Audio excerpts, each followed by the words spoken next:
Hi everyone, and welcome back to my channel. I'm so happy you're here today.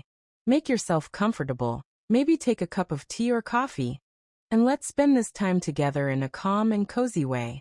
Today I invite you to build this kitchen cabinet with me.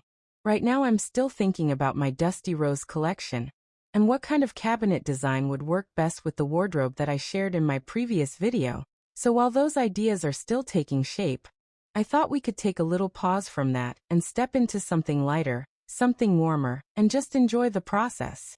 Today we're going to gently immerse ourselves in a soft spring mood and assemble this kitchen cabinet together.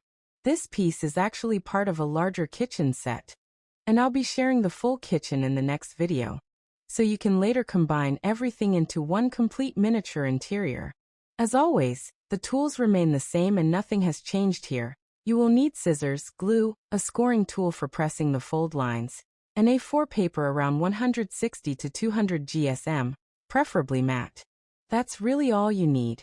And I love how simple it is, because with just these few tools you can create something that feels so detailed and so real. This is probably one of the simplest cabinets I've made so far, because it only has 2 doors and no drawers, and in a way that simplicity makes it even more special. Sometimes we don't need complicated structures or too many elements. Sometimes we just want something that feels calm and balanced, something that quietly fits into the space without asking too much attention. And that's exactly what this piece is about. I really love this aged finish on the wood. It has that slightly worn, time-softened look, like a piece that has been part of a home for many years. The paint feels gently faded, not in a neglected way, but in a way that tells a story.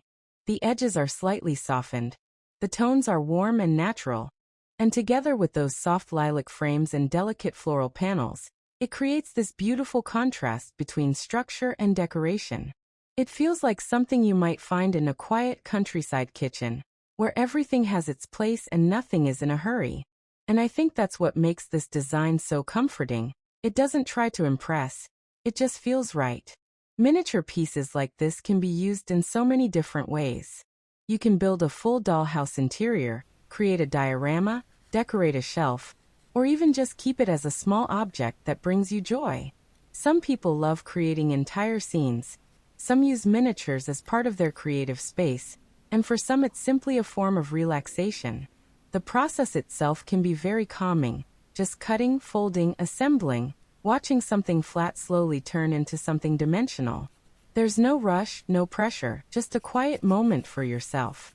As you assemble the cabinet, try to keep your folds clean and precise, especially aiming for neat 90-degree angles, because that's what helps the whole piece look more structured and realistic in the end. It's a small detail, but it really makes a difference. So take your time with it and don't rush through those steps. Now let's talk a little about the doors. The handles on this cabinet are mostly decorative, so I wouldn't recommend pulling on them when opening the doors. It's better to gently open the door by holding the frame itself. This way everything will last longer and stay neat. The latch is still made from paper, just like in many of my previous models, because it's one of the simplest and most universal ways to keep the doors closed.